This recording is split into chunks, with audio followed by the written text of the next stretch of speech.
What's up guys, Saf here on Super Saf TV, and we finally got them in the house, the iPhone 12 and the iPhone 12 Pro. Nice and early, Super Saf style, one of the first videos in the world, so a thumbs up for your boy would be appreciated. We've got a bunch of new features, including an updated design with flat edges, 5G for the first time on an iPhone, improved cameras, as well as MagSafe technology. We'll be taking a look at all of these in this video. Let's get to it. So the first thing you'll notice straight away is that these boxes are super slim. I mean, I'd say that they are half the size of a traditional iPhone box. Let's check it out. So here we go. We've got an iPhone 11 box for comparison, and you can pretty much fit two whole new iPhones in the same space of the box of the iPhone 11. Now this is of course because we no longer get a charger or earphones included in the box. We'll talk about that a little bit later. Let's firstly get to the unboxing experience. So for the iPhone 12, we have a white box. You've got the front of the iPhone 12 here. And on the iPhone 12 Pro, we've got a full black box. So we'll unbox the iPhone 12 first.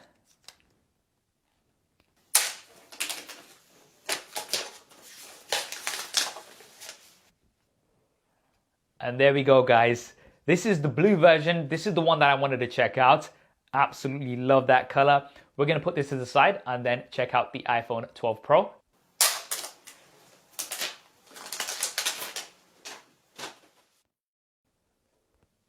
And the iPhone 12 Pro is also in the blue. Apple call this the Pacific Blue. And I'm really digging this because this has a matte finish, whereas we've got a glossy finish on the iPhone 12. Right, let's lift them outside of the boxes. And inside, all we have is some paperwork, a SIM card tool, as well as an Apple sticker. And of course, there is a USB Type-C to Lightning cable. Now, honestly speaking, I would have preferred if Apple went with USB Type-C to USB Type-C. It's just so much more universal. But I'm assuming they wanted people who already have lots of Lightning cables and accessories to be able to carry on using them. Right, so let's quickly talk about why the charger and earphones are not included. Well, Apple say that this is to save on carbon emissions. By not including these, they've halved the size of the boxes, which means they can get more into all shipments. And in total, they're looking at around 2 million metric tons of carbon emissions saved annually. That's the equivalent of around 450,000 cars off the roads. In addition to that, at the launch event, Apple also said that there are already billions of chargers and earphones out there. And with the use of wireless technologies, wireless charging, wireless earphones, people tend to already have these at home. Now, personally speaking, I'm somebody who has lots of wireless chargers at my house, and I also use wireless AirPods. So for me, this is not a big deal, but of course, I don't speak for everybody. What do you guys think? Do let me know in the comments below. Right, we're gonna take a look at the iPhone 12 first. We're gonna remove this paper screen protector so it's not plastic.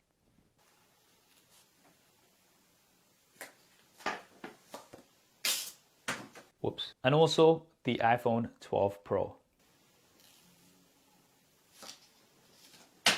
And here we are, guys, both the brand new iPhone 12s in hand. Man, I'm super excited. The flat edges, love the flat edges. Definitely gives me the iPhone 4 and 5 vibes, which I was a big fan of. Personally, some of my favorite looking iPhones in the past. And what's interesting is that both of these iPhones are exactly the same size.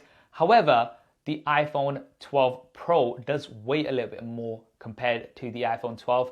And that is because we've got a surgical grade stainless steel frame, whereas we've got an aluminium frame on the iPhone 12. And the contrast is really interesting because the back glass of the iPhone 12 is glossy with a matte finish for the frame.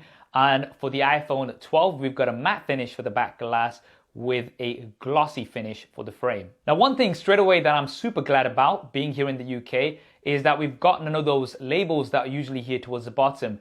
Apple has now actually moved these to the side on the frame and they are much less obvious. I'm so glad about this. Now you can see here that I've gone with the blue versions, which are the new colors and I think look really good. But the iPhone 12 is available in 5 color options. We've got the blue, there's a green, black, white, as well as a product red. And the iPhone 12 Pro, I've got in this Pacific blue, but this is also available in a silver, graphite, as well as a gold. And the gold version looks really, really good, especially because of the stainless steel frame. Now, all of the new iPhones are IP68 water and dust resistant, but they are much more water and dust resistant compared to other devices, which are usually rated for up to 2 meters. These are rated up to 6 meters deep for 30 minutes, which is definitely quite impressive. Now, for the back glass, Apple has said on their website that this is the toughest glass on a smartphone, so it should be pretty durable. But if you do want to be safe and put this in a case like I normally do, then you might want to pick up a case from our video sponsor Spigen. You guys know that I've personally been using Spigen cases for the longest time, way before I ever worked with them, and they make some amazing quality cases. My personal favorite has always been the Liquid Air, which is the perfect balance between size and protection, but they've got many options for everybody. If you want to show off your shiny new iPhone but still protect it, then I'd recommend the Ultra Hybrid, which is a clear case. If you want to pick up a case from Spigen, then I'll leave some links down below. Now let's move over to the front, and here is what Apple call ceramic shield. They don't even call this glass because it's supposed to be tougher than any other smartphone display out there, with 4 times improved drop performance. Now, I'm not going to do drop tests. That's not what I do here on the channel, but I'm sure there's going to be lots of others that are going to do that. And now let's look at the displays. So we've got 6.1-inch displays on both devices, and they are almost identical. Super Retina XDR with a 2,000,000:1 contrast ratio. Now, these are 60 Hz displays. Unfortunately, we do not have 120 Hz this year. However, the displays have been improved, especially on the iPhone 12 compared to the iPhone 11. So gone is LCD, and all of the new iPhone 12s do have OLED technology, which means colors are much more vibrant and things really do pop. We've also got an improved resolution on the iPhone 12 compared to the iPhone 11. So with that higher PPI, details are also a lot sharper. So there is a big improvement going from the iPhone 11 to the iPhone 12 compared to going from the iPhone 11 Pro to the iPhone 12 Pro. Now, the displays between the iPhone 12 and the iPhone 12 Pro are almost the same. You can see that we've got a uniform bezel around with the notch, and both also have a peak brightness of 1200 nits when you're watching HDR content. However, there is a small difference that I have noticed on the Apple website, and that is that the iPhone 12 Pro does have a max brightness for regular conditions up to 800 nits, whereas the iPhone 12 has a max brightness of around 625 nits. So a minor difference, but it's really good to see that the iPhone 12 is now really up there with the displays of the Pro models. Now, a lot of the similarities between these two do continue on the inside. So both of these are powered by the Apple A14 Bionic chip, which is the world's first 5nm chipset, and it is super fast. No doubt these are going to be some of the fastest smartphones out there. In terms of the difference between these two, as far as I know, the iPhone 12 Pro does have more RAM. And although on the day-to-day you might not notice this too much, the iPhone 12 is going to be better overall for multitasking. Now, these are also the first iPhones with 5G. So Apple is now finally joining the 5G race. And this is going to mean super fast speeds. Now, it's really going to depend on your area, whether you're going to be able to fully take advantage of 5G speeds right now. But I think from Apple's point of view, it's more about future-proofing. People usually buy an iPhone and keep it for many years, which is why the A14 is going to be great for that. But also by having 5G, it's going to mean that even if you can't take advantage of those speeds tomorrow, you will be able to take advantage of those speeds in, say, a year's time. Both devices, of course, come with iOS 14 out of the box with all of the new features, including widgets. And this is something that I really do like about Apple. Apple provides software updates for the longest time. Now let's take a look around the devices. We have a lightning connector at the bottom with one of the 2 stereo speakers. The other one is in the earpiece. On the right-hand side, we have the power button. On the left-hand side, we have the volume buttons as well as the mute switch. And then there is the SIM card tray at the bottom. Both devices do support dual SIM cards, a physical SIM card as well as an eSIM. Now here within this notch, we do have Face ID, so we don't have Touch ID anywhere, and Face ID, as expected, works really well. And that brings us on to the cameras. So both devices have the same 12 megapixel front-facing camera. This has been improved, so we now have support for Smart HDR3, Deep Fusion, as well as night mode. So you now have night mode from the front-facing cameras. Now, when we move over onto the rear-facing cameras, this is where things get super interesting. So as you can see, we've got 2 rear-facing cameras on the iPhone 12, but we've got 3 rear-facing cameras on the iPhone 12 Pro. All of these cameras are 12 megapixels. I like that Apple keeps things consistent. And the ultra-wide as well as the primary camera are actually exactly the same on both devices. The ultra-wide camera does have a 120-degree angle of view with an f2.4 aperture. And the primary camera does have a wider f1.6 aperture, which means these are going to be able to let in a lot more light. We are looking at around 81% improvement for low light images. Now, in addition to that, night mode is now supported across all the cameras. So this is something that was missing on the iPhone 11 series, something that I did cover in my reviews. Not having night mode for the ultra wide camera was a bit of a downside for me. So it's great that we now have these on the new iPhones. Now, of course, being the Pro model, the iPhone 12 Pro does have some additions. We've firstly got the telephoto camera, which has an f2.0 aperture and 2 times optical zoom. Now, this isn't really much about the zoom in my opinion, it's more about portrait shots. So although you will be able to capture portraits on the iPhone 12, they will be wide angle portraits. And the optimal angle for portraits is what you'll be able to achieve with this telephoto camera. And you guys have heard me say this many times before, but the iPhones have always been some of my favorite devices for portrait shots. So this is something that I'm really excited to test out on the iPhone 12 Pro. In addition to that, the iPhone 12 Pro also has a new LiDAR sensor which detects depth. Now, this is going to give you some great AR capabilities, but in addition to that, it's also going to give you improvements for the cameras. The LiDAR sensor does not rely on light, so this does mean that you're going to have improved autofocus in low light situations, and you'll also be able to take portraits in low light thanks to that LiDAR sensor.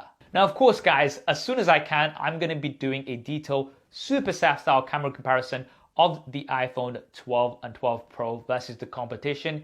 If you want to see those videos first, as always, make sure you have subscribed and hit that bell icon. Also, let me know down in the comments below which smartphone you'd like me to compare the iPhone 12 Pro to first. Now, of course, the improvements don't stop there. We've also got improvements for video. You've heard me say many times before that the iPhones record the best quality video on any smartphone, and Apple has now taken this even further. These are the first cameras, not even smartphones, the first cameras to support 4K 10-bit HDR with Dolby Vision, which is absolutely insane. Now, being the Pro model, you do have 4K HDR with Dolby Vision at up to 60 frames a second on the 12 Pro. The iPhone 12 still supports this, but only up to 30 frames a second. Now, there is also going to be Apple Pro RAW coming to the Pro models later on. We're not sure exactly when, and this will allow you to capture raw images on the iPhones with all of that computational photography goodness that you get with regular photos. I'm so excited about this. Like, I can't even explain how much of a difference this is going to make to photography on smartphones. Now, one major change that you can't see on the outside but has been made on the inside is MagSafe technology. So Apple has now lined up some magnets inside the new iPhones, and this is going to really help not only with charging but also with lots of new accessories. So all of the new iPhones do support Qi wireless charging, which is great, up to 7.5 watts. But if you do use a MagSafe compatible charger, that is just going to snap on directly to the new iPhones, and that's going to give you the optimal charge, up to 15 watts fast wireless charging. Now, this is not only going to be for official Apple accessories, this is going to be opened up for many third-party accessory makers as well, and I can't wait to see all of the creative solutions that we get. Now, for the wired charging, we do have support for up to 20 watts wired fast charging. Of course, that charger is not included out of the box, so you will have to buy that separately. Now let's talk about the price and the storage options. and also my advice about which one of these you should go for. So the iPhone 12 does start at 64 gigabytes. There is also a 128 as well as a 256 version available.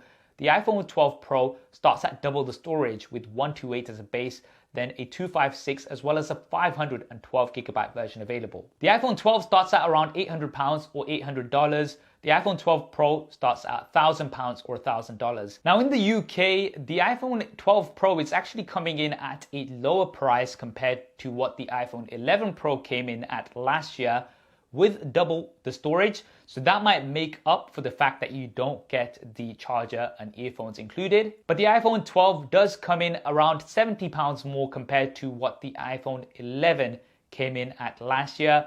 But you are getting that improved display, almost the same as the Pro model, as well as 5G and all of those other improvements. Firstly, if you are thinking of getting the iPhone 12, my advice straight away would be get at least the 128 gigabyte version. You're going to be taking lots of videos and photos, and you're going to be using this potentially for a long time, and you're really going to appreciate that extra storage, which is only going to cost you either £50 or $50 more compared to the 64 gigabyte version. Now, if we do compare the iPhone 12 with 128 gigabytes to the iPhone 12 Pro, like for like 128 gigabytes, then you will be paying around £150 or $150 more for the iPhone 12 Pro. Is it worth spending that extra money? Well, let me break down what you're getting. So you're getting a more premium build with that stainless steel frame. You're getting a slightly better display, only slightly. You're getting more RAM for multitasking, but most importantly, it is the camera improvements that you're getting on the iPhone 12 Pro. That telephoto camera alone, in my opinion, is worth getting for those portrait shots. You've got the LiDAR sensor, which is not only going to help with photography, but also for AR, and features like Dolby Vision at 60 frames a second versus 30 frames a second, as well as Apple Pro RAW, which is going to be coming later on. Now, if those things that I've mentioned are not important to you, then the iPhone 12 might be the better option for you. But if they are important to you, then £150 more will get you all of those features in the shape of the iPhone 12 Pro. Now, if you want even further features for the cameras, such as the sensor shift OIS, the better telephoto camera, as well as the larger sensor for the primary camera, then you might want to hold back a little bit and wait for the iPhone 12 Pro Max, which is going to be coming in November. And if you're thinking you want a smaller, more compact phone with pretty much all of the features of the iPhone 12, then you might also want to wait till November when the iPhone 12 mini is out. Now, of course, as soon as those are out, I'm going to be doing lots of coverage with those devices. If you want to see all of that first, as well as lots more iPhone 12 and 12 Pro content here on the channel, then be sure to subscribe and hit that bell icon so you don't miss it. What do you guys think of the iPhone 12 and the iPhone 12 Pro? Do drop me a comment below and let me know your thoughts. I hope you enjoyed this video and found it useful. If you did, then do hit that thumbs up button for me. It really does help me out. Thanks for watching. This is Saf on Super Saf TV, and I'll see you next time.